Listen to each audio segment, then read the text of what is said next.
We will begin tonight's event now. I'd like to again welcome everybody.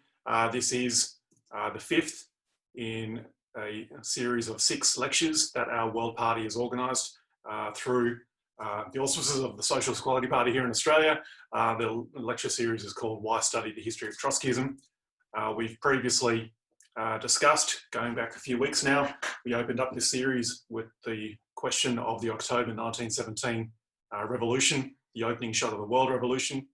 In the subsequent week, then dealt with the question of the left opposition and Leon Trotsky's struggle against Stalinism, and subsequent to that, the founding of the Fourth International, our World Party and Socialist Revolution in 1938. And last week we discussed the very important issue of the International Committee of the Fourth International and the war against capitalism, which brings us to tonight's topic, which is the 1985-86 split with the WRP and the renaissance of Marxism. My name is Patrick O'Connor. I'm a member of the Socialist Equality Party's National Committee, and I'll be chairing tonight's event. To introduce our meeting participants tonight, our main speaker delivering our lecture tonight is Oscar Grenfell. Oscar joined the Socialist Equality Party in 2008 when he was just 16 years old. Now 28, he's a member of the party's National Committee, and he's also the national convener of the SEP's youth movement, the International Youth and Students for Social Equality. He's a staff writer for the World Socialist website, and he's covered a very wide range of political, geostrategic and industrial issues. Recently, however, he has been focusing his work, his attention on the extraordinary political witch hunt of the Australian journalist and publisher Julian Assange. He's been targeted by the American, British and Australian governments who sought to frame him up essentially for exposing US war crimes in Iraq and the Middle East. In February this year, Oscar went to London to help our British comrades cover the beginning of the US extradition hearings. He spoke at public meetings, played an important role in developing our analysis and our coverage of this travesty of a legal case that's unfolding within Britain based on trumped up and bogus espionage and hacking allegations. After Oscar's lecture, we'll have in the panel Nick Beams. Nick has delivered the first lecture in this series.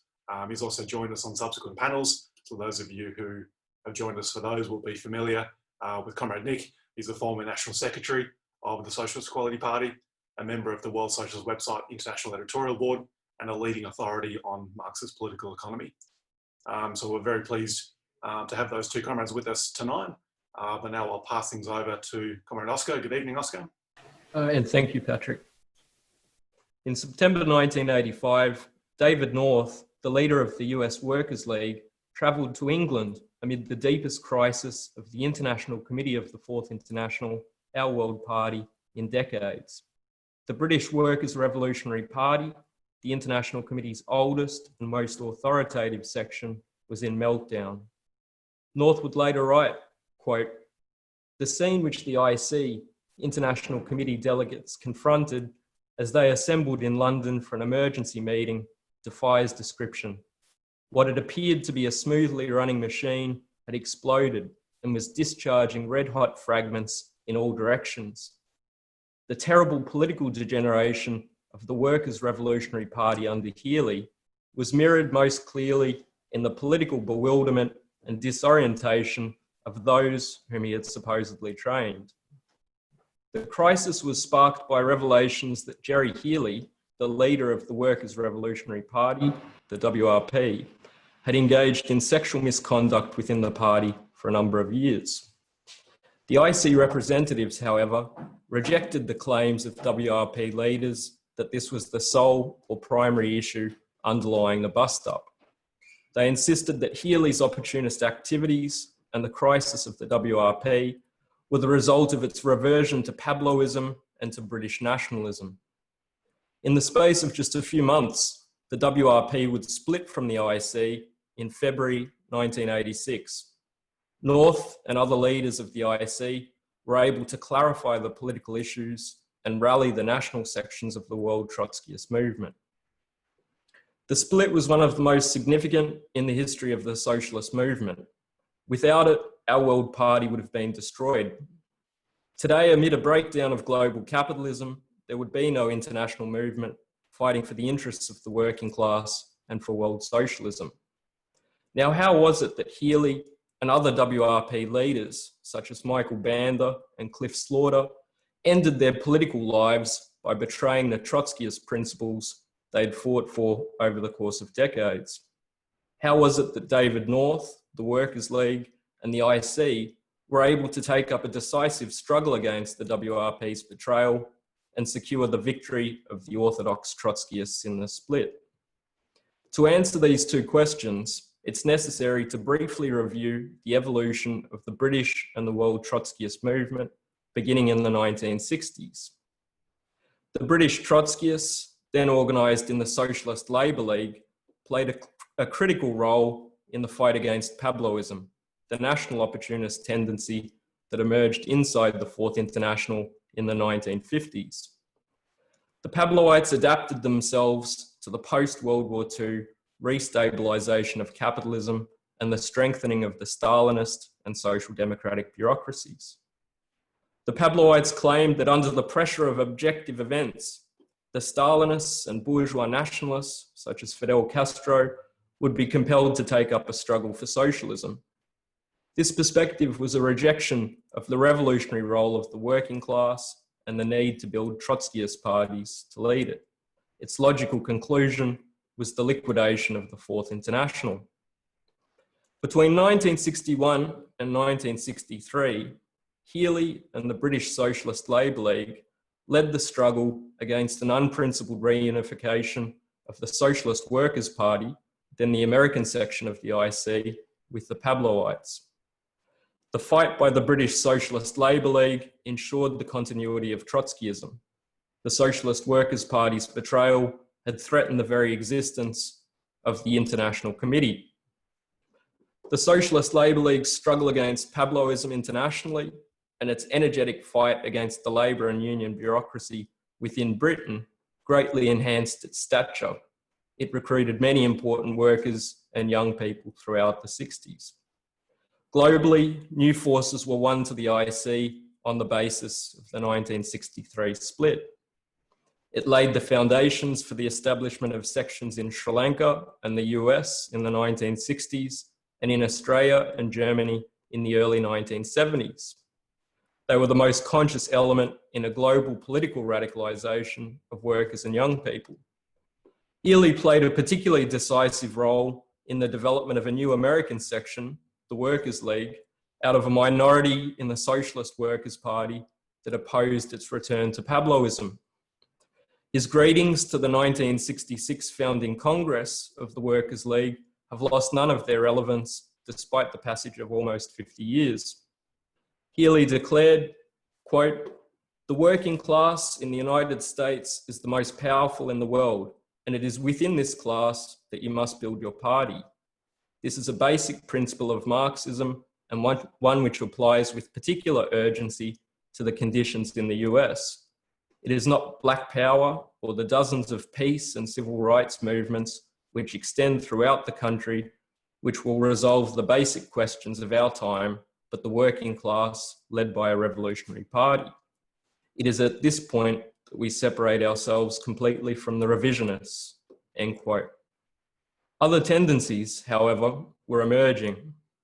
In a 1966 work entitled Problems of the Fourth International, Healy developed the conception that the main task was to build a powerful organisation in Britain which would inspire workers around the world to join the Fourth International. This was a dangerous turn away from internationalism. As Leon Trotsky had insisted, in an era of global economy and global politics, the decisive question is the building of the World Party.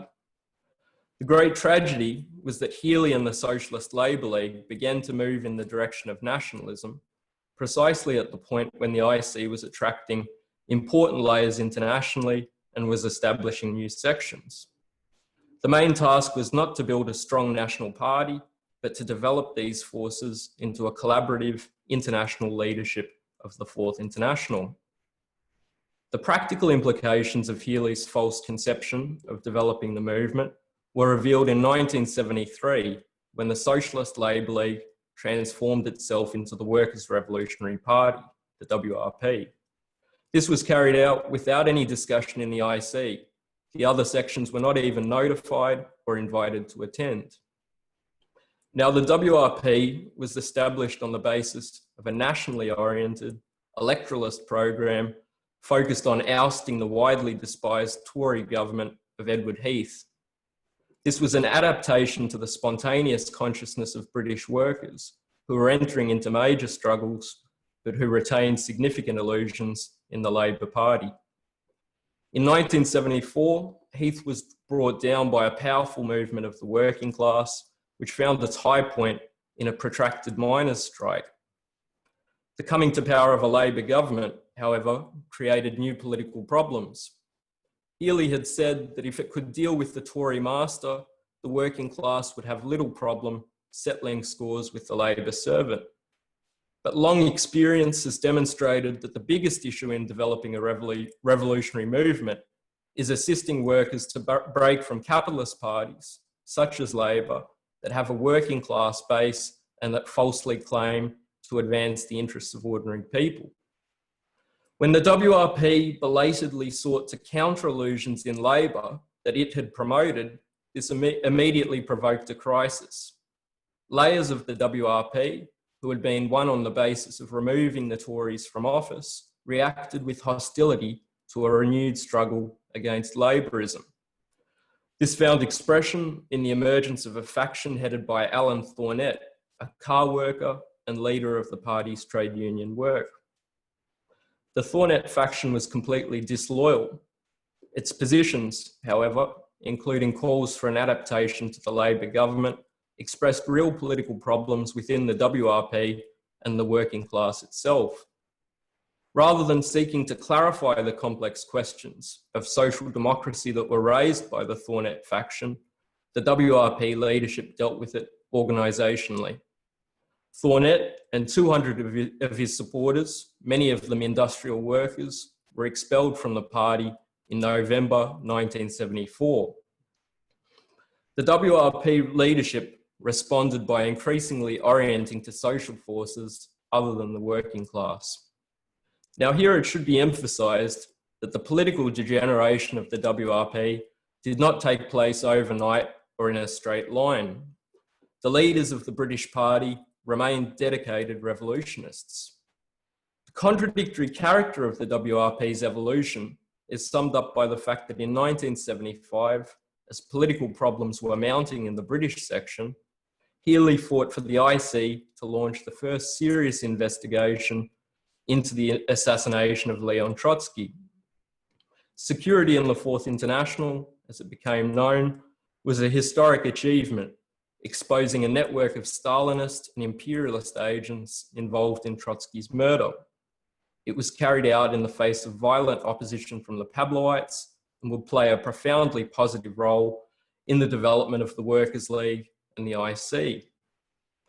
Increasingly, however, the WRP was operating with a false political line. From the 1970s, the mid-1970s, it asserted that the dominant feature of the world situation was, quote, the undefeated nature of the working class. Now, this was a radical departure from the founding program of the Fourth International, which had declared, quote, the world situation as a whole is chiefly characterized by a historical crisis of the leadership of the proletariat, end quote. The issue was to resolve that crisis of leadership through an unrelenting struggle against Stalinism, social democracy, and opportunism. The WRP's formulation, though, suggested that the tasks of the party were very different. In practice, it meant that virtually every development, including major setbacks and betrayals, were hailed as the latest manifestation of the quote-unquote undefeated nature of the working class. Strategic experiences, including the defeats of revolutionary struggles between 1968 and 1975, were not seriously analysed by the WRP. The struggle against Pabloism was increasingly shelved. Within Britain, the assertions of an undefeated working class justified the WRP's increasing accommodation to social democracy, including the establishment of unprincipled relations with left Labour and union leaders. On the international front, the WRP entered into a series of opportunist agreements with bourgeois nationalist regimes and movements in the Middle East, beginning in 1976. In the early 1980s, this line encountered opposition from the US Workers' League, which had undergone an important political development over the previous years. In 1974, the Workers' League had gone through a major political crisis. Its founding national secretary, Tim Wohlforth, was suspended after it emerged that he had concealed close family ties between his partner, Nancy Fields, and the US Central Intelligence Agency. Wohlforth deserted the movement and rejoined the Pabloite SWP, which he had broken from years earlier. The Workers' League's response was diametrically opposed to the WRP's handling of the Thornet crisis. It recognised that Wohlforth's renegacy raised the need for a stepped-up struggle against Pabloism. They relentlessly exposed the opportunist positions of the SWP and the Pabloites, and increasingly played the leading role in security in the Fourth International. It was the growing divergence between the fight undertaken by the Workers' League to deepen the struggle against Pabloite opportunism and the increasing drift of the WRP leaders to positions they had once fought that led to a confrontation.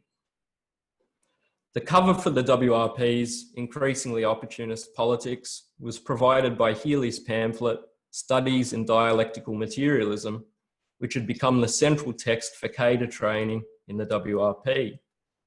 In October-November 1982, David North wrote a critique of Healy's pamphlet, exposing its idealist revisions of Marxist philosophy and the way in which Healy's seemingly unintelligible jargon was used to justify the opportunist shifts in the political line of the WRP. North warned that over the previous years, the WRP had, quote, drifted away from a struggle for Trotskyism. Referring to the WRP's manoeuvres in the Middle East, North stated, quote, Marxist defense of national liberation movements and the struggle against imperialism has been interpreted in an opportunist fashion of giving uncritical support for various bourgeois national regimes.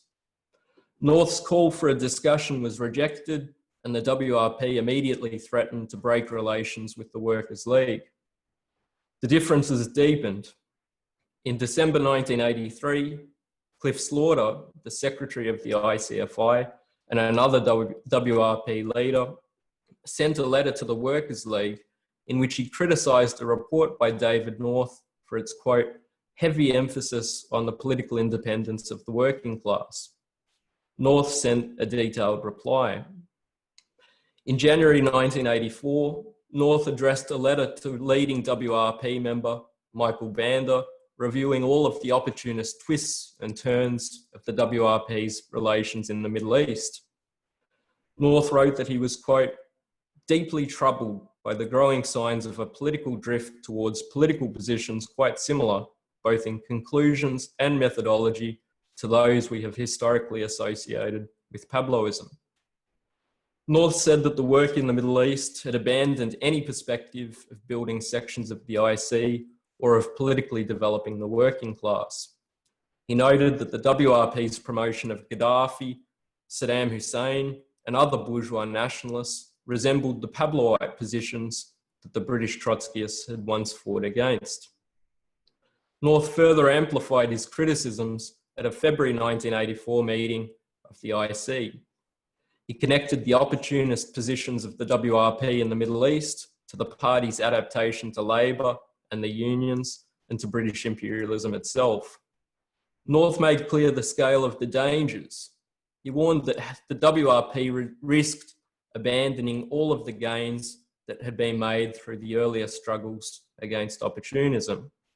He called for a thorough discussion of the party's political line over the previous decade.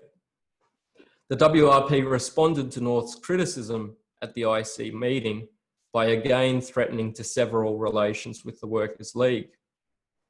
North's 1984 warnings were vindicated in little over a year. The crisis of the WRP coincided with a major development in the class struggle, the 1984 to 85 British miners' strike. In a battle that raged for over a year, the miners took on the Conservative government of Margaret Thatcher, which was spearheading a ruling class counter-offensive against the working class. The strike demonstrated in practice the bankruptcy of the WRP's perspective. The party collaborated with the National Union of Mine Workers and its leader Arthur Scargill as he worked with the rest of the union bureaucracy to isolate the strike.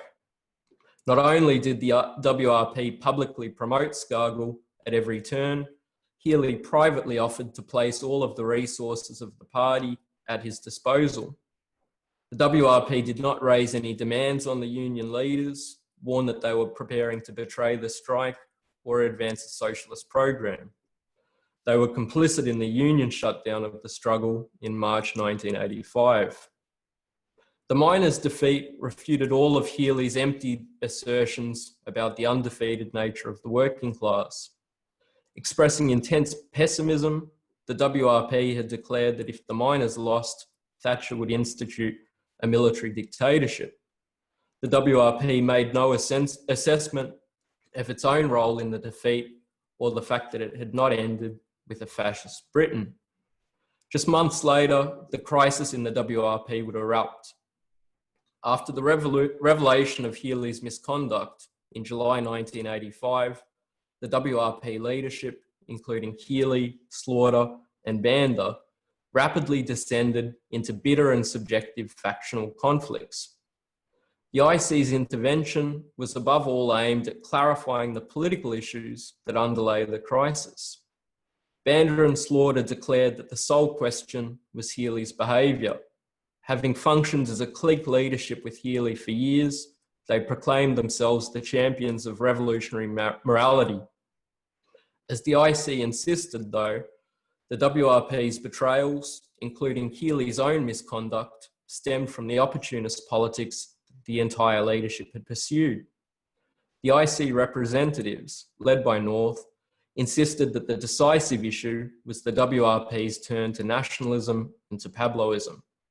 In October, the IC passed a motion calling for the re-registration of the entire WRP membership on the basis of accepting the political authority of our World Party. In December, the IC suspended the WRP after an investigation revealed that it had secretly accepted money from the Middle Eastern regimes that it was promoting. This touched off a nationalist frenzy. Despite their conflicts with one another, Banda, Slaughter, and all of the other WRP leaders made clear that they would not accept the subordination of their activities in Britain to a world party. In other words, they were determined to continue the national opportunist politics that had resulted in the WRP's betrayals of Trotskyism and its immense crisis. In February 1986, the decisive split occurred.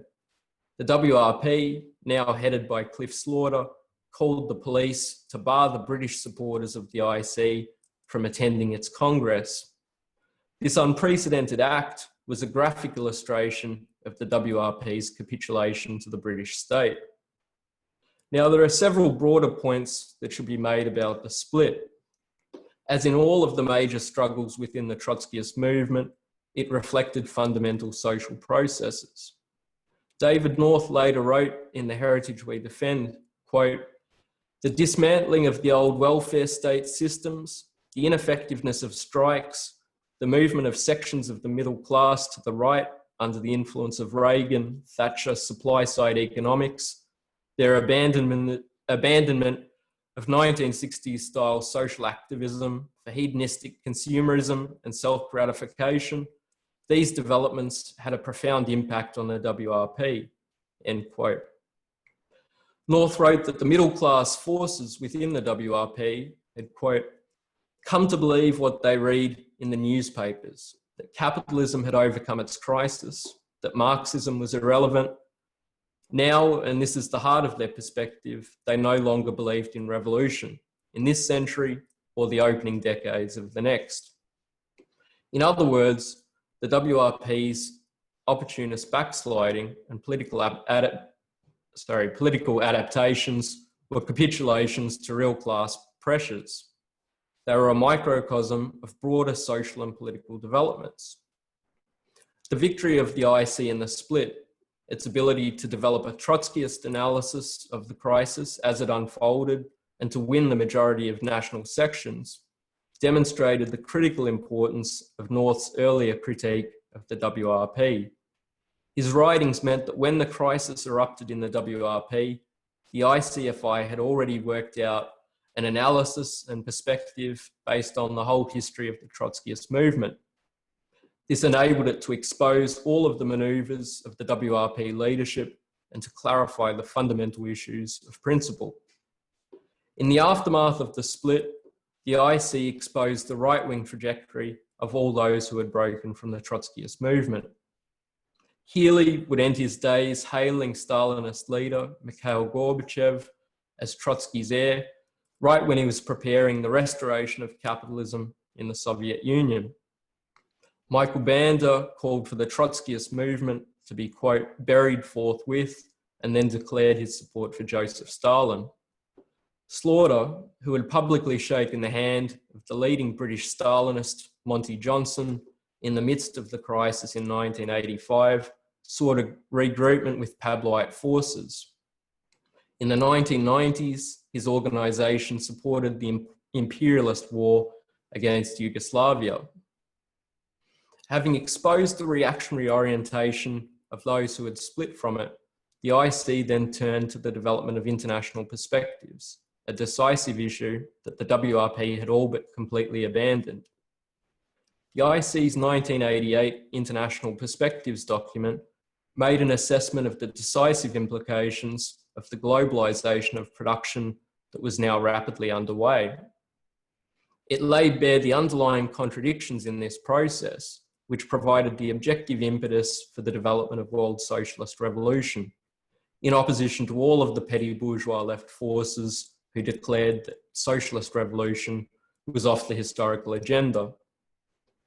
The 1988 document stated, quote, "It has long been an elementary proposition of Marxism that the class struggle is national only as to form, but that it is, in essence, an international struggle. However, given the new features of capitalist development, even the form of the class struggle must assume an international character. Thus, the unprecedented international mobility of capital has rendered all national programs for the labour movement of different countries obsolete and reactionary," end quote. The WRP had oriented to the national-based organisations right at the point that they were on the cusp of a massive crisis. The internationalist perspective advanced by the IC in the split, on the other hand, was in line with the further internationalisation of the economy and of the working class itself. The analysis of globalisation prepared the IC for the final crime of Stalinism, the 1991 dissolution of the Soviet Union. We explained that this was not the result of a failure of socialism, as was universally claimed, but of the anti-Marxist Stalinist program of socialism in one country. The dissolution of the Stalinist parties was mirrored by the transformation of the Social Democrats and the trade unions into the most aggressive defenders of corporate interests. The old program of seeking limited national reforms to prevent a revolutionary struggle against capitalism was shelved. The social democratic parties and the unions became an industrial police force of big business, enforcing continuous cuts to jobs, wages, and working conditions. In 1995, the IC drew the most far-reaching conclusions from its analysis. Any struggle for even the most immediate interests of the working class could only go forward through the Trotskyist movement.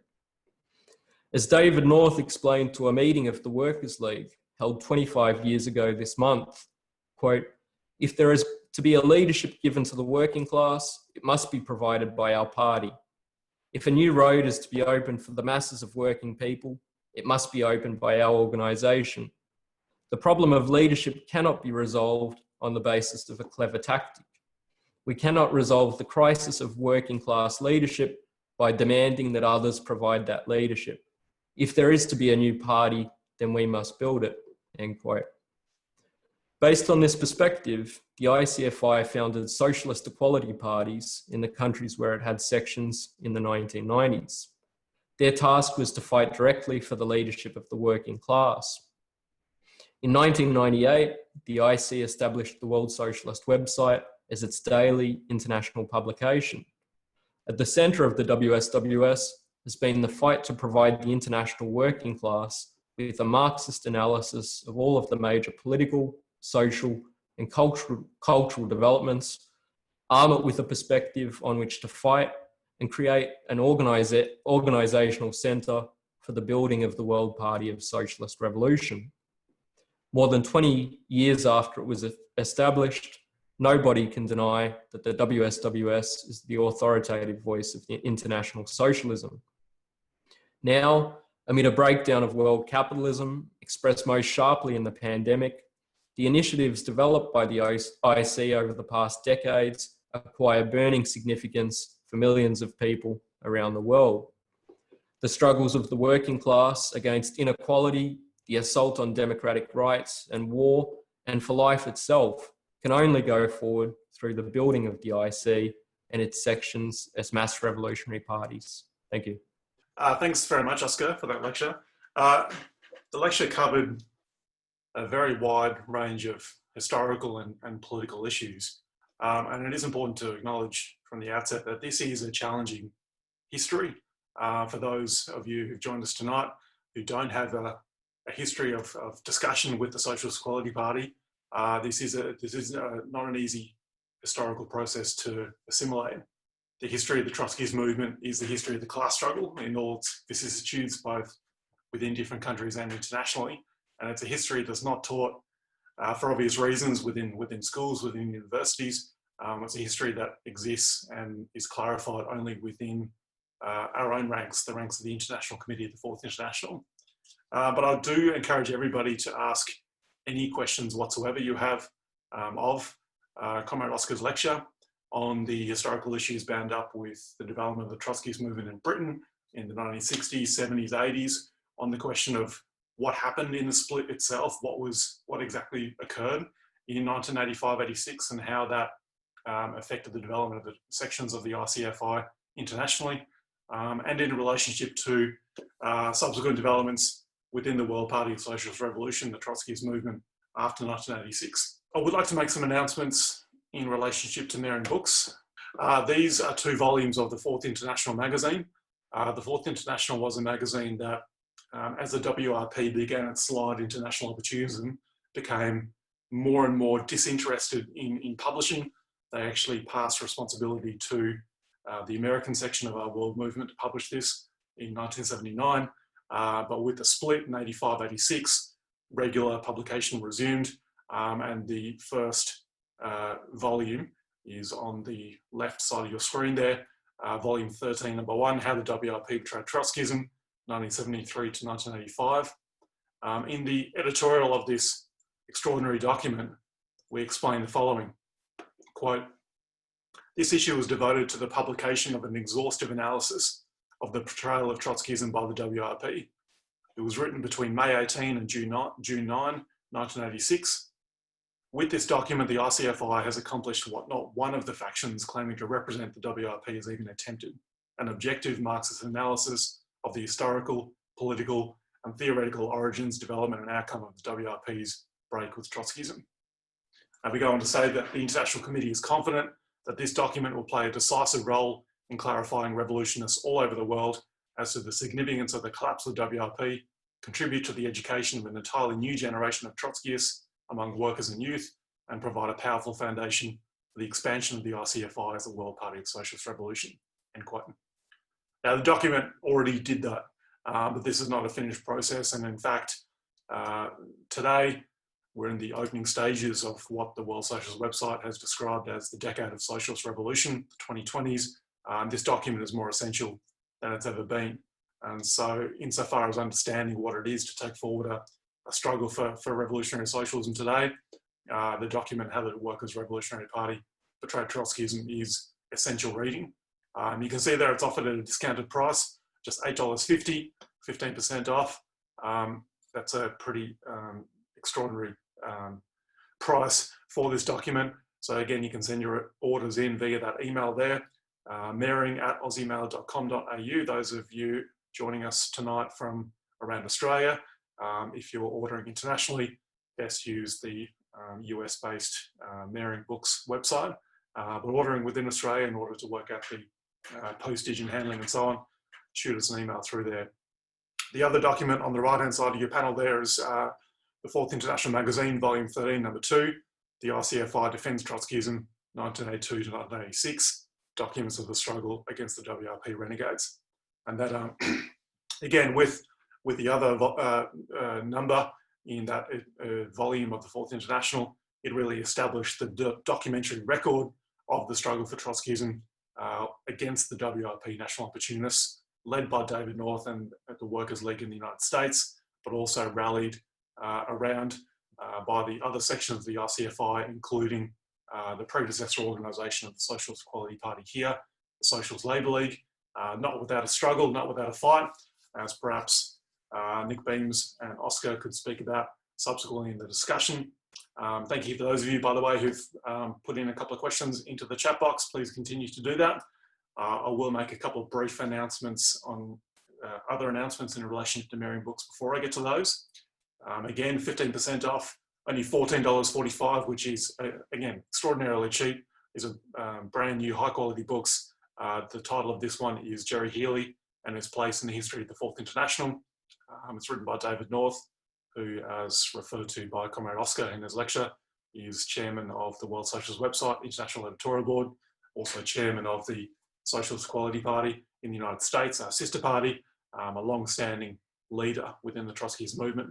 And this book represents his historical assessment of the figure of Jerry Healy, who by the end of his political career committed genuine betrayals, genuine crimes, but his life is not defined solely by that. Before he betrayed, he led a struggle for genuine principle for Trotskyism within the Fourth International, against Capitalism and against the Socialist Workers' Party in the United States, backsliding into Capitalism. And so this work represents a really extraordinarily objective assessment of Healy's role, and in doing so, then outlines a historical assessment of the development of the class struggle within Britain and also internationally in the post-World War II period. So again, essential reading there. But this one is The World Capitalist Crisis and the Tasks of the Fourth International, Perspectives document adopted by the ICFI after the split with the WRP opportunists in 1988. Comrade Oscar detailed the significance of that. It anticipated the emergence of globalization as being a key factor in the international class struggle, outlined the way in which the class struggle was necessarily international, both in form and in content, and really laid the basis for the extraordinarily significant development of Marxist theory, Marxist perspectives that was taken forward in the lead up to the establishment of the World Socialist website and the Socialist Equality Parties internationally. This is the Heritage We Defend, 15% off. This is a critical historical account. We were advertising this last week, those of you who were with us, also by David North at a discounted price again, 15% off, just $29.70. This is really a crucial, irreplaceable assessment of the whole history of the Fourth International, from its establishment in 1938 up to and including the split with the WRP National Opportunists in 1985-86, and the 30th anniversary edition, as you see there, features a preface by David North, written last year, I believe, making a contemporary assessment of this work and of the political lessons of the struggle against capitalism and all forms of national opportunism. And so to take forward our struggle for socialism today, amidst this extraordinarily severe crisis of the capitalist order, it is necessary to go back and assimilate this historical work.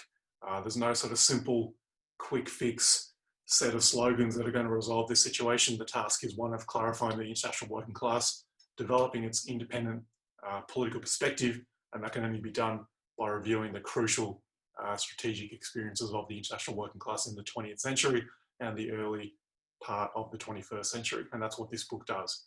And so I'd encourage everybody here who doesn't have a copy to order one straight away. Oh, Will, welcome to the panel. Sorry, comrades Oscar and Nick Beams. Good evening. How are you? You can switch on your cameras and unmute yourselves. Hi, Nick. Good evening, comrades, and good evening, comrades and friends. Okay, let's go with the following question first. Can you elaborate on how the global development of capitalism undermined all national programs from the Stalinist states and parties through to the trade unions and social democrats? Well, maybe I'll take that one up as I've worked on this question. I think that what we saw in the 1980s after the crisis of the 1970s was a major restructuring of world capitalism. There was a deep crisis of the early 80s, but the post-war boom did not return. And you had processes involving the internationalization of production, offshoring, transformation of whole sections of factories, splitting up of industrial processes which had previously been concentrated in one country into splitting them up, disaggregating them, and the establishment of global production processes. Now, insofar as the process of capitalist profit accumulation had remained, so to speak, to a certain extent confined within the national state, we had national champions, national factories, General Motors in Australia producing Australia's own car, Opel being Germany's own car, and so on. But insofar as they were confined within national boundaries and borders, the program of the trade union bureaucracy of sort of putting pressure on these companies had some viability. But of course, under conditions where the production process itself was completely dispersed, this program was simply met with the response of the corporations, well, we will just transfer our operations elsewhere, and they did. And so we had the transformation of the trade unions from pursuing a program of limited reforms and concessions from the employers and from the government, the state, in the countries that they operated in, to one of enforcing the dictates and drives of those corporations for increased productivity, increased profit, in order that their industries should remain internationally competitive. This was a global process. And of course, it took place here very directly under the Hawke-Keating Labor governments of the 1980s and 1990s. They produced a document in 1987 called Australia Reconstructed, which outlined this new perspective and program. Now, the crisis of this that this produced expressed itself first in the Soviet Union, because it was the country, you could say, the regime most directly, which encapsulated a nationalist program, the Stalinist doctrine of socialism in one country. But the globalization of production in this period produced an increasing crisis of the Stalinist regime, because after all, in the final analysis, the development of socialism depends upon the higher productivity of labor that could not be produced in one country, and that crisis was exacerbated even more in the 1980s. And it was producing enormous social and political crises.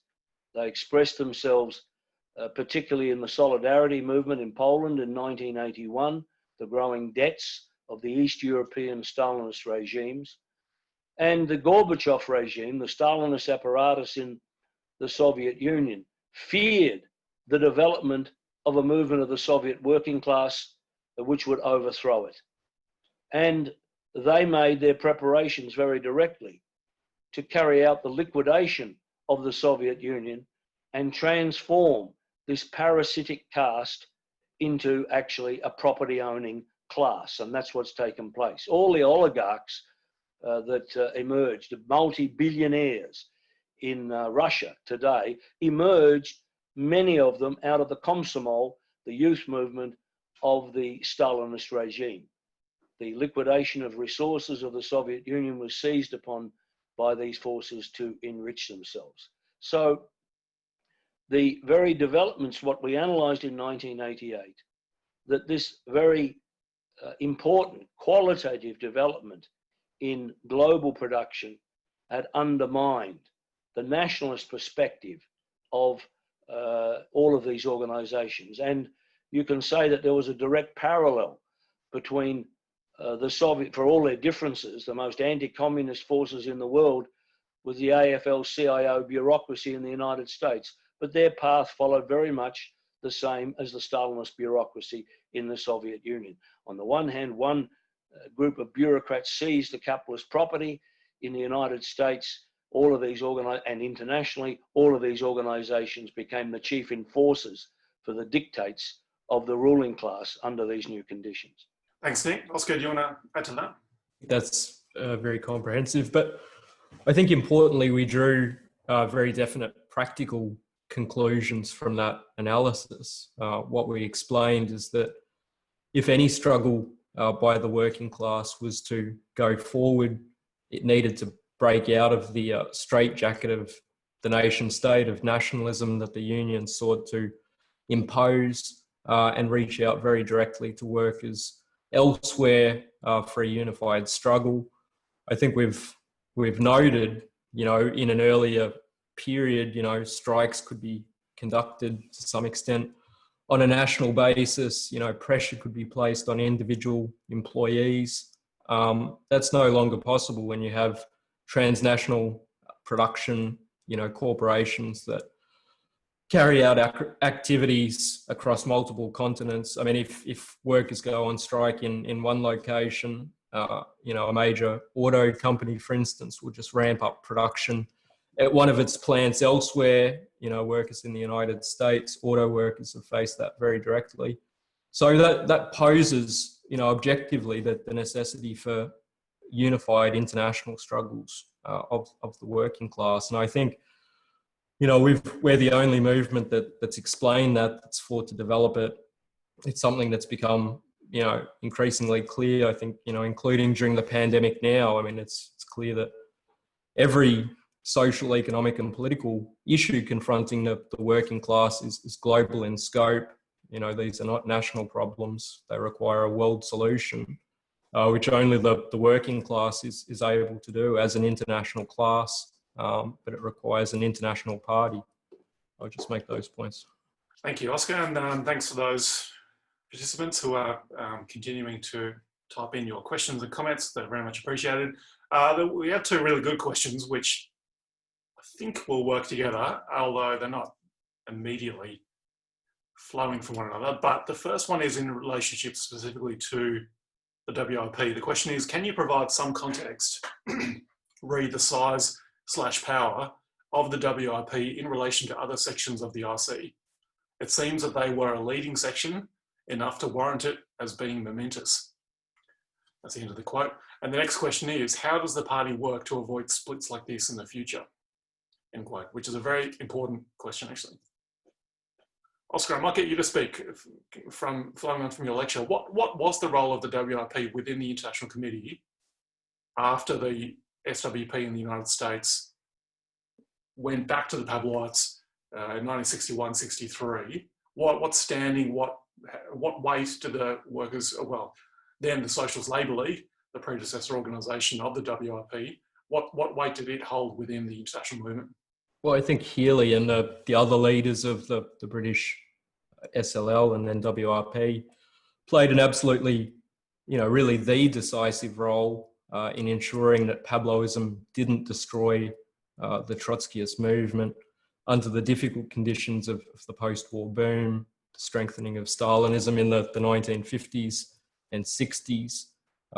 It should be recalled, we discussed last week that in 1953, the struggle against Pavlovism was launched with the issuing of the open letter by James P. Cannon, the leader of the American Socialist Workers' Party.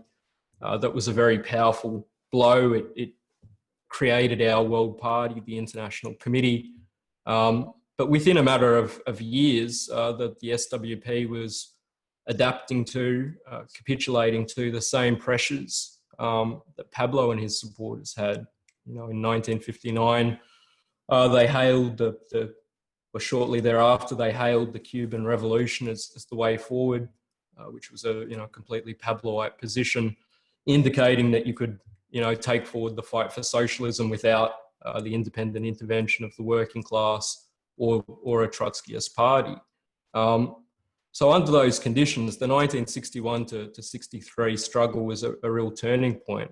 If Healy and the British Trotskyists had not waged that fight, we wouldn't be here. There wouldn't be sections of the International Committee. There wouldn't be a World Party.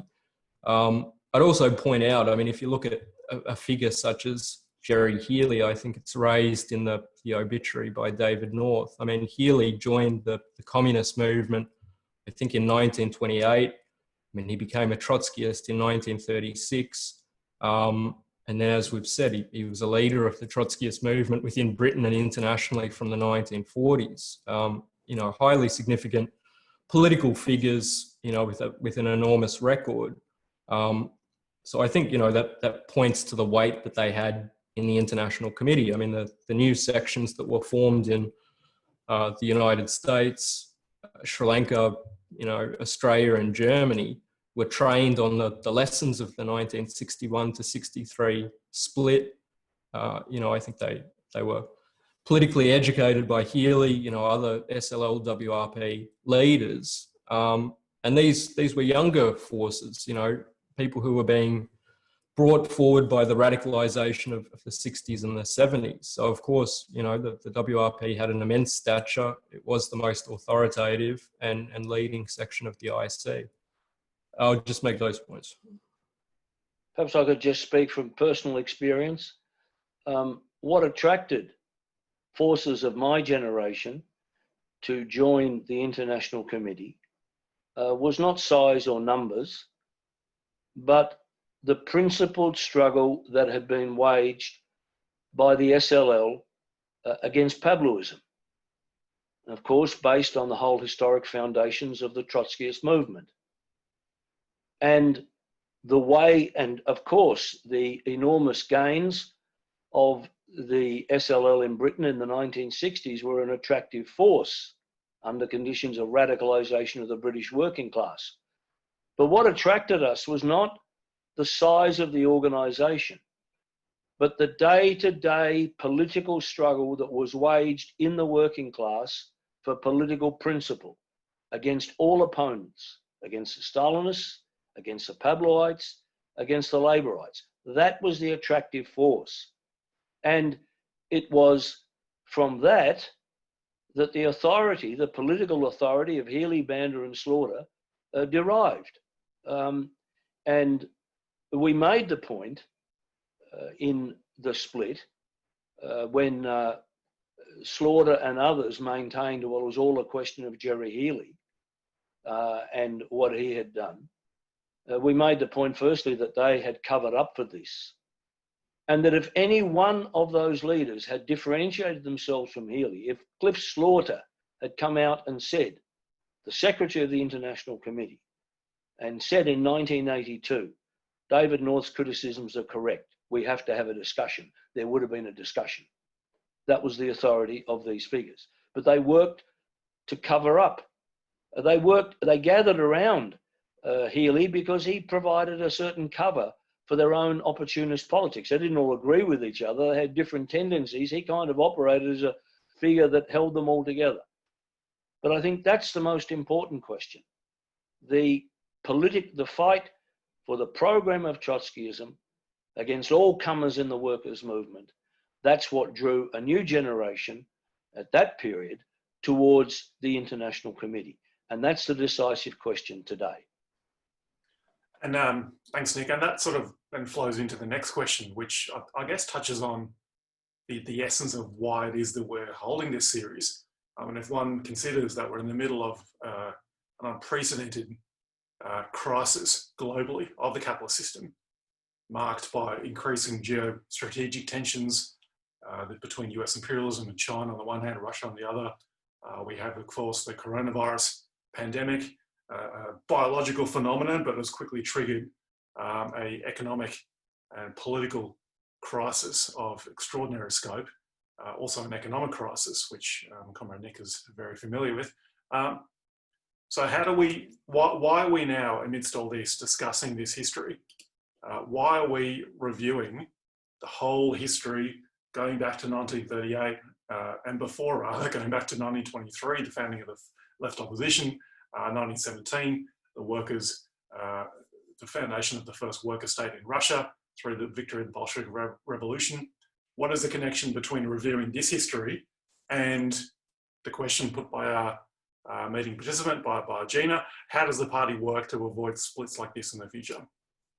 How do we prevent future betrayals, which is an associated question which is very often put to us, quite rightly so, within the working class and amongst young people?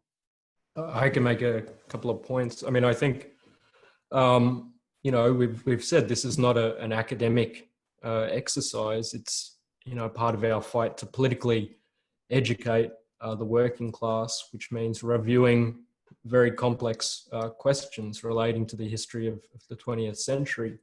I think we've made the point before that, you know, resolving the crisis of leadership of the working class and taking forward the world socialist revolution is the most politically complex task in history.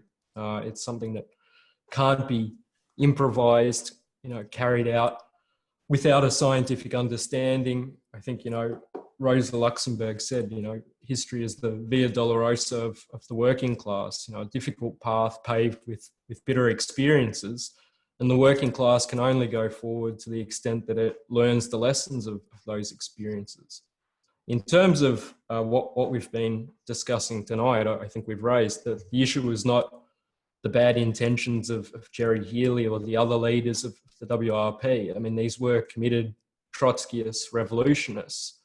The question was that they adapted to, you know, definite political pressures. They developed conceptions which at a certain point became rooted in hostile class forces.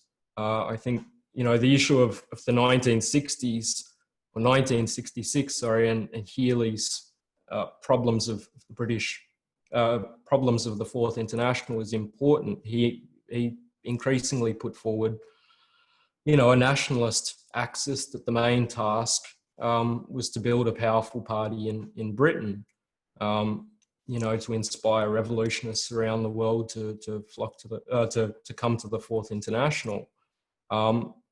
You know, that was a position that Healy put based on, you know, a striving to utilize the favorable situation in Britain, you know, to further the work of the Trotskyist movement. But it was a false political axis because it put the national above the international, as Trotsky had stressed.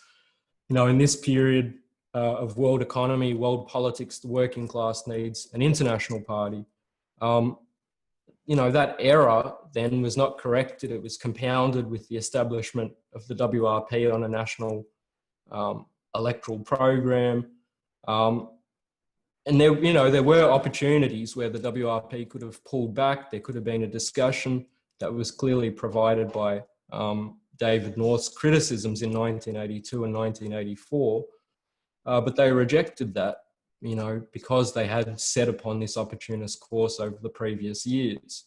So I think, I mean, in terms of how a split can be avoided, you know, it requires holding firm to the central principles of the Trotskyist movement, you know, internationalism over nationalism, the subordination of national sections to the World Party, the International Committee, but it also requires the fullest discussion, you know, which was what David North was fighting for in 1982 and 1984, and that's discussion based on, you know, a review, understanding of the historical experiences of the movement.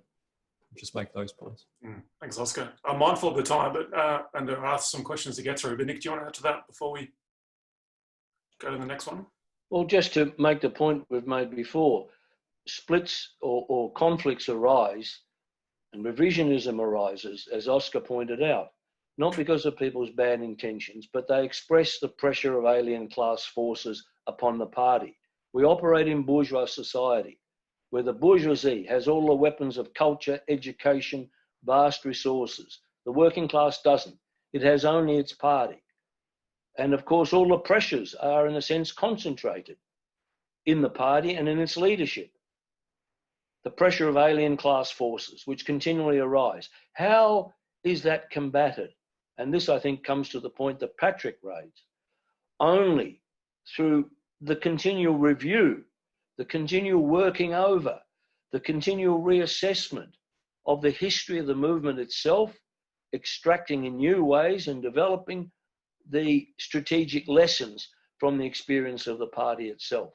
So what we're doing tonight is, in fact, to fight to develop the immune system of the Revolutionary Party, its members, its cadres, its supporters, and those who will join us, we hope, from this meeting and other meetings, to develop the political struggle against the class enemy, which doesn't just operate through its state and its police forces. They, of course, are the bedrock of its rule, but above all, operates through the mobilization of political forces that serve its interests that have to be combated. And they can only be combated on the basis of the assimilation of the history of the Trotskyist movement. Thank you, Nick. I'm going to take up a collection for the Socialist Equality Party's monthly fund. Before I do that, we'll take discussion on one more question. And there will be questions after the fund appeal as well. But the next question touches on what Comrade Oscar was just raising in his answer to the last question as well, which is, the question is the following, quote, can you expand on the 1982 document the Workers' League sent to the Workers' Revolutionary Party, which none of the then members of the WRP knew anything about? Can you expand also on the threats issued by the WRP and the response by the Workers' League?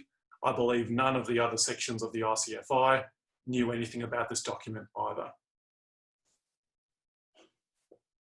Oscar, what was this 1982 document? I know you've reviewed it, but just to refresh our memory.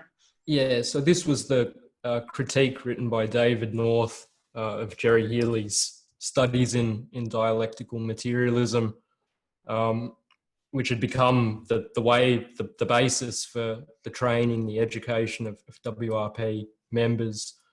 It was, a complete idealist revision of Marxism, Hegelianizing of Marxism. We can't obviously discuss the complex philosophical questions now, but I think the main point is that this was used by Healy to justify, cover up, the opportunist, maneuvers of the WRP, whether it be in the Middle East in relation to the union and labour bureaucracies in Britain. I should say this wasn't just Healy. I mean, the studies in dialectics was supported by the entire WRP leadership, despite the fact that it was, much of it was seemingly unintelligible because it did serve, their opportunist political interests. North submitted, this detailed critique of Healy's dialectics. I believe that certain WRP leaders, initially professed some sympathy with his critique to North in private, but very rapidly, they came down on him. They joined with Healy to declare that, if these differences were pursued, there'd be a split, with the Workers' League.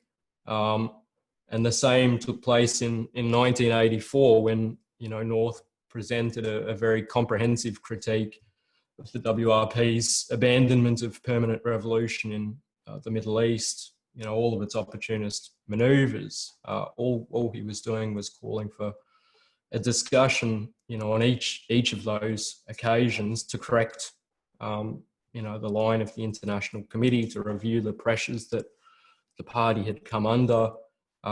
Healy and the WRP were were very hostile to that.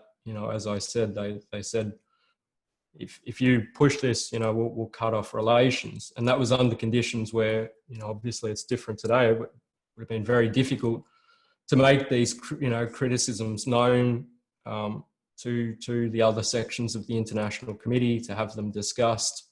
So it was, it was only really with the crisis in the WRP that erupted in 1985 that North's critique could be widely circulated, both within the International Committee and within the WRP itself, and that served as the basis for a critical clarification.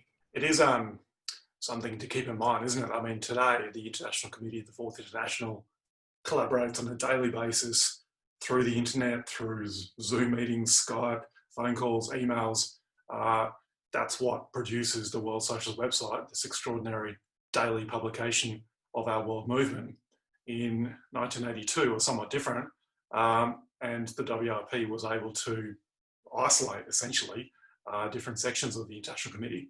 Perhaps, Nick, you were a senior leader of the movement in Australia. When did you first realise that Comrade David North had developed differences and articulated these in writing with the political line of the Workers' Revolutionary Party?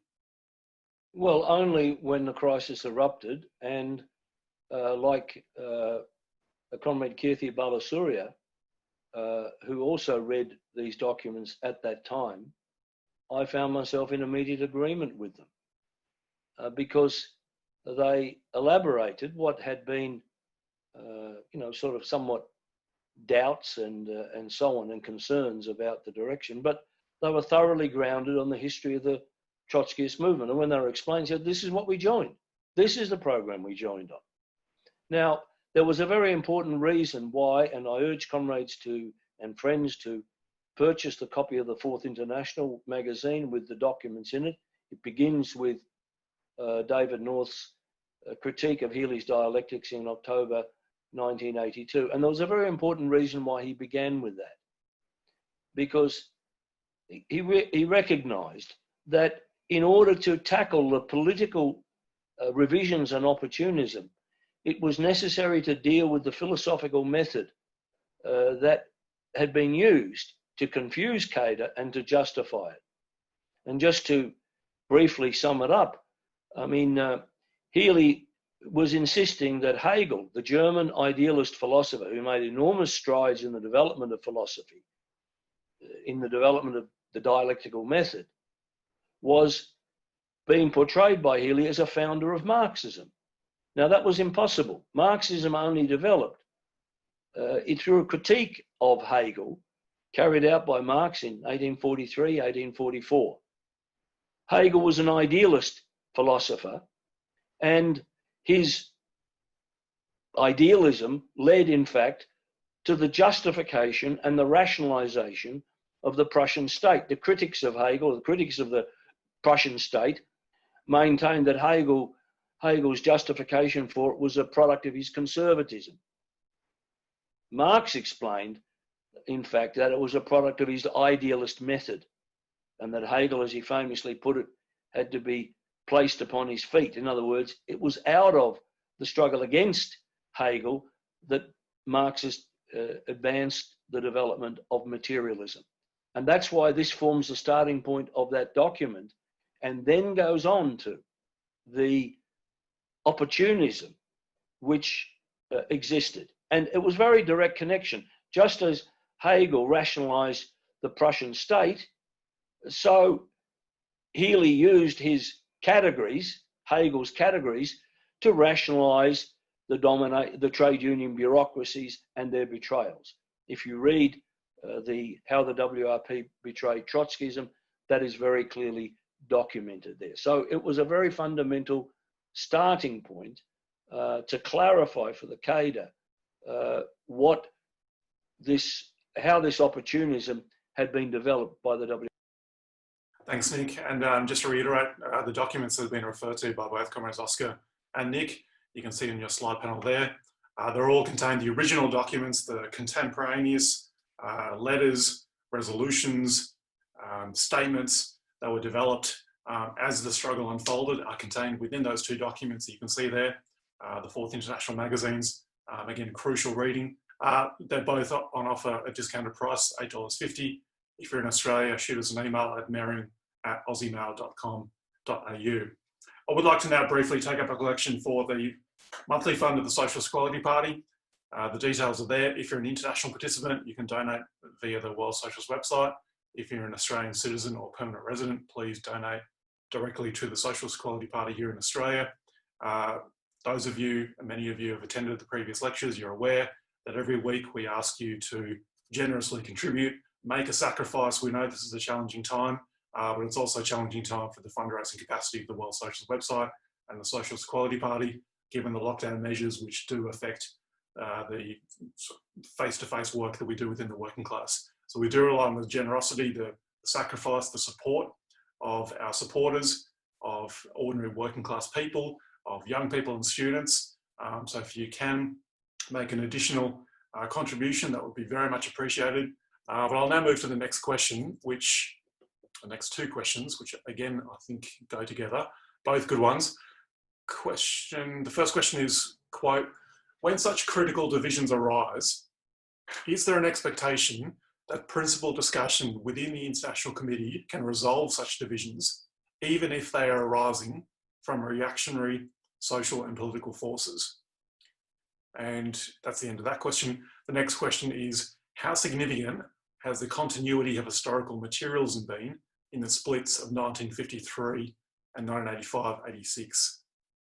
They're both complex questions actually, but perhaps we can take them one at a time. The first question is in relationship to how a principled discussion, a democratic discussion, can or maybe can't resolve divisions as they're arising from different social and political forces. As Nick raised in one of his previous answers, they express not malicious individuals or incorrect opinions. Ultimately, they relate to class forces. So how does that tally with our management of such differences within the framework of a democratic principled discussion?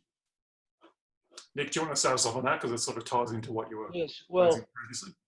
I think one of the first lessons we drew from the split was the following, that we were going to end the situation where national sections operated sort of as closed units.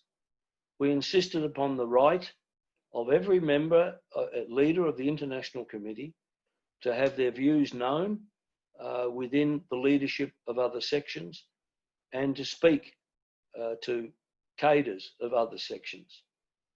Healy would often raise, the point, you're interfering with my cadre.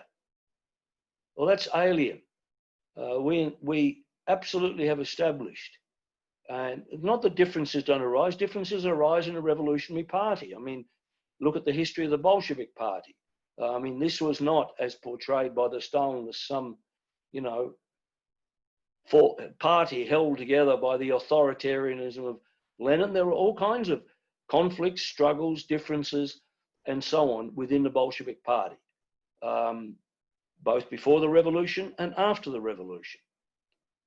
But the issue is the establishment of the organizational forms and principles upon which those issues can be clarified, because ultimately they don't express the positions of individuals, they express social forces which have to be made conscious, which have to be elaborated and have to be developed. So that's the essential question. And I think that was one of the most you could say, we drew many political conclusions, theoretical conclusions from the split with the WRP, but we also drew organizational conclusions that we had to develop our work now to a higher level. And we've certainly done that over the last 35 years, where we have a level of collaboration, discussion. Yes, differences arise, but it's carried out through the framework of the party in which those differences can be made known, positions can be put, and so on. And I think that's the issue that is very fundamental to the enormous gains that were made by the International Committee after the split with the WRP opportunists, because they worked to suppress discussion, and ultimately that's an expression of alien class forces on the movement. Thanks, Nick. One point which behind the scenes, Comrade Cheryl Cruz, thank you, Cheryl, has sent to me is that an important issue to consider is that since the 85-86 split, there hasn't been a significant faction fight split within the International Committee of the Fourth International. It's precisely because the conditions have been created for the establishment of a genuine, internationally principled, functioning world movement. That complex, I mean, if you think back to what's happened in the world situation since 85-86, I mean, just to name a few features, we've had the collapse of the USSR, the world's first worker state. We've seen US imperialism go on a rampage around the world, starting with the Gulf War in 1990, 1991, the emergence of globalization and social inequality as determining features of social relations. We've seen the emergence of China. A whole series of extraordinary transformations have taken place. The collapse of the national organizations, the collapse of the bourgeois national liberation movements, the conversion of the trade unions into open instruments of the bourgeoisie.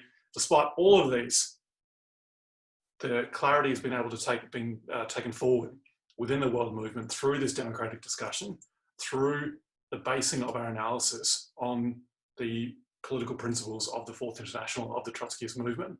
And that's precisely because we've been able to withstand the pressures of bourgeois society through the formation of this genuinely democratic, genuinely international world movement, which is really without parallel.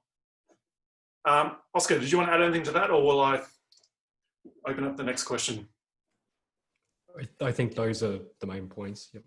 There was a question on historical materialism, was it? Oh, sorry, yep. So that was how significant has the continuity of historical materialism been in the splits of 1953 and 1985-86? Well, it was extremely significant in 1985-86.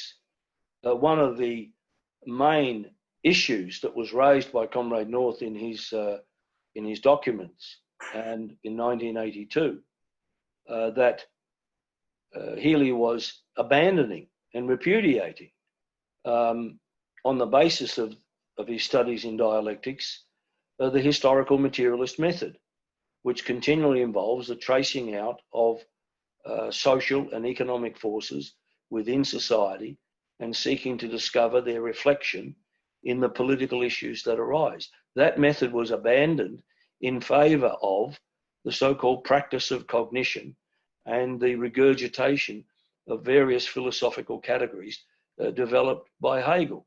He abandoned the concrete study of objective socio-economic processes.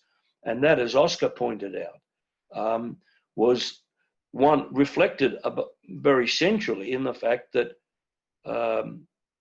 the analysis of the world situation, the enormous developments that were already starting to take place in the 70s and the 80s, was completely abandoned and only resumed through the development of the historical materialist method by the International Committee in 85-86 and led to the development of the Perspectives Resolution of 1988.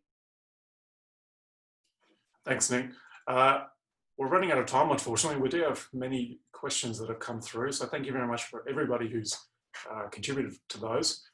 We'll take two more at least, which again are related. Excuse me. I might get Oscar to answer the first and Nick the second, if that works. The first question is, could you elaborate further on the implications of the defeat of the miners' strike in Britain in 1984? I think it was at 1985 actually, and how it impacted on the political crisis in the WRP. And the next question is, in the light of the internationalisation of production, will the IC be organising groups of workers, such as auto workers and teachers, into organisations on a global scale? Oscar, do you want to take the first question in relationship to the miners' strike? The miners' strike, for those participants who don't know, it was a massive political event, not just within Britain, but internationally. I mean, the British miners had previously taken down the Heath government in Britain. They were the most powerful, organised section of the British industrial working class. And in 1985-86, the Tory government of Margaret Thatcher organised a well-calculated provocation attack on the miners. The whole British nuclear industry, for example, exists for one reason only, and that's to smash the miners. Thatcher wanted to have an alternative energy source amidst her attack on the British miners. And it attracted international attention. This protracted, how long did it go for? 11 months, Oscar? And it ended in defeat due to the opportunist political perspective of the miners' leadership under the Stalinist Arthur Scargill. But it did have a very significant international impact, as well as an impact on British politics. Can you elaborate on some of those points, please? Yeah, well, I think those are important points. I mean, this was a major, international experience in the class struggle. As Patrick said, I mean, the British miners, a strategic section of the working class going all the way back to, the 1926 general strike, but much earlier as well. And what they did, was watched with great interest and support by workers around the world. In terms of, the context in which the miners' strike took place, I mean, this was under conditions of an offensive against the, working class being conducted by Reagan in the United States, Thatcher in Britain, and in this country, Hawke, Keating and the Labor governments. So I think that the miners' struggle was looked on by workers as part of their resistance to this ruling class offensive, which developed in the wake of the defeats of the 1968 to 75 revolutionary struggles that developed around the world. In terms of the impact of the miners' strike on the WRP, I mean, I think as we tried to raise, I mean, it demonstrated the complete bankruptcy of their political perspective on a whole number of levels. I mean, throughout the strike, they collaborated, on a daily basis with Arthur Scargill, the leader of the miners' union. They promoted him as a workers' leader who would take forward the interests of miners. Privately, Healy said that he wrote to Scargill and said, whatever you want from the WRP, you can get it, resources, printing, etc. This was under conditions where Scargill was working with the rest of the union bureaucracy in Britain to isolate the miners, to wear down their struggle, which is what eventually took place. The WRP played a role in that betrayal. I think, in terms of its impact on the WRP, in the impact of the defeat, I mean, it did demonstrate just how false, the whole perspective of the undefeated nature of the working class was. And, there was a very demoralized response among layers who didn't examine or expose who was responsible for this, that the unions, the Stalinists and the WRP leadership itself. I think, as I said, I mean, Healy and other WRP leaders had been claiming that, if the miners were defeated, fascism would come about.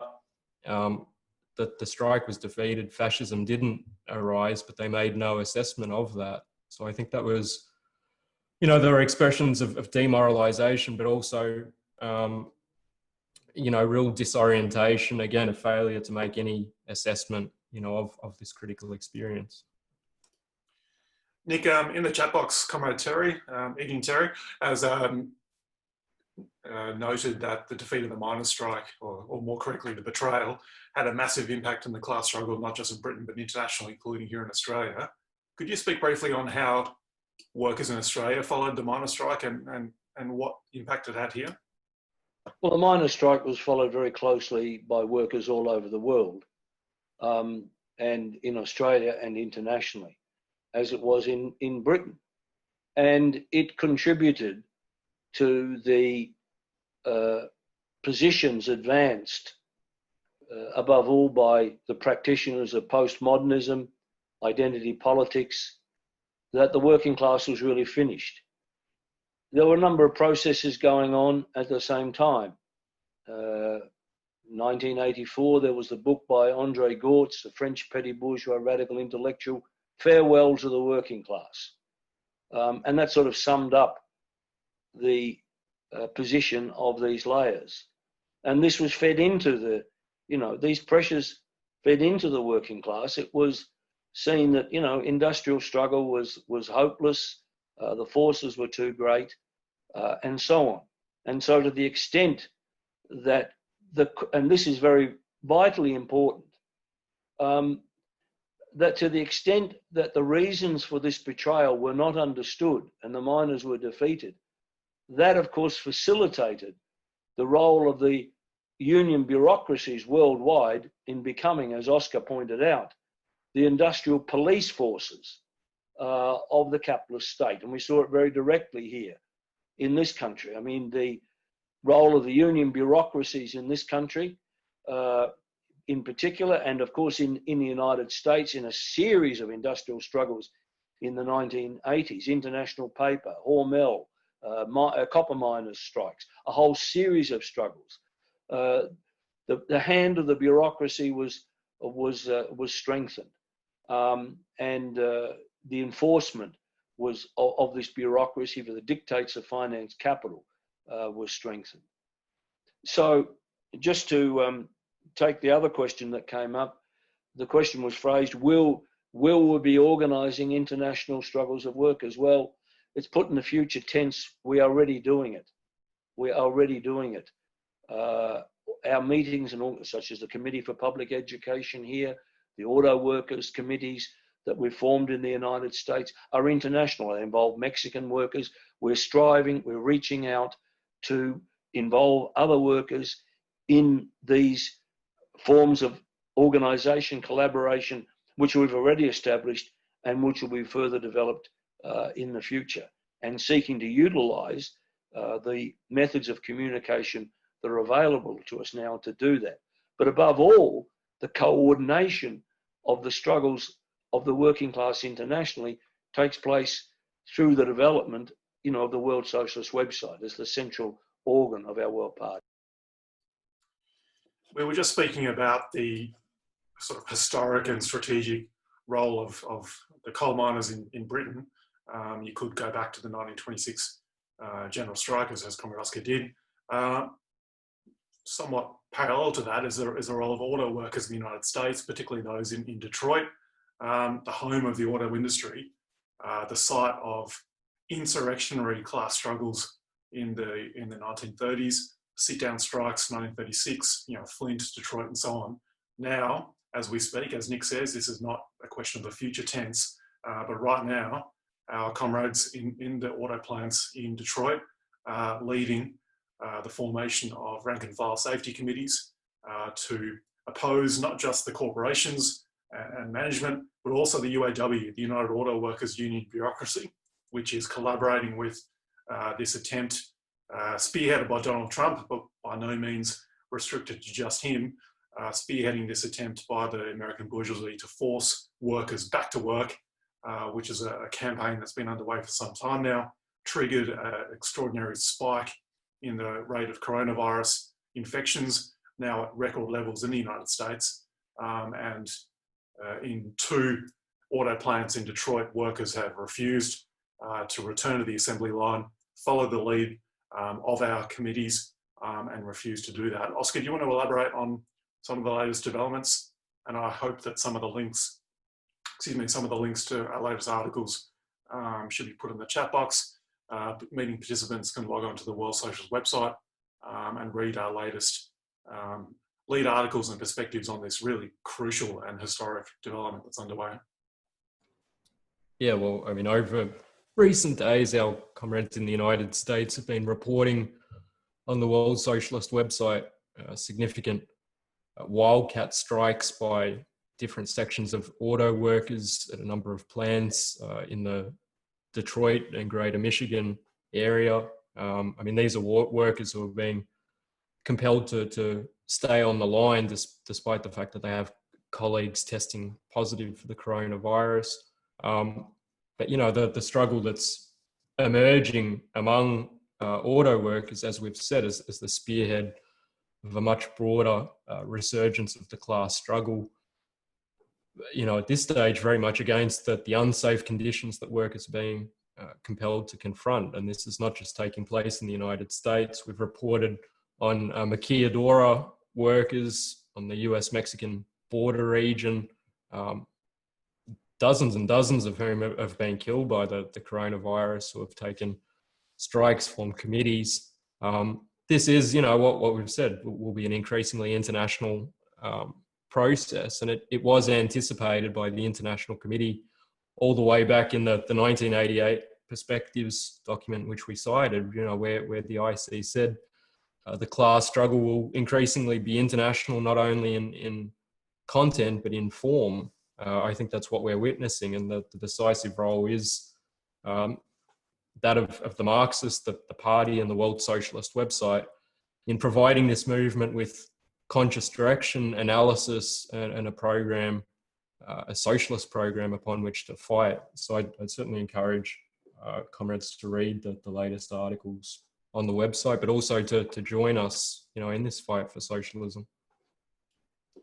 Thanks, Oscar. I'll pick up on that point to conclude tonight's event. This is obviously not just an American question, not just an issue confronting auto workers or particular sectors of workers. The coronavirus pandemic and the associated economic crisis is a trigger event which is bringing to the surface the underlying contradictions of the global capitalist system, and it does require a response.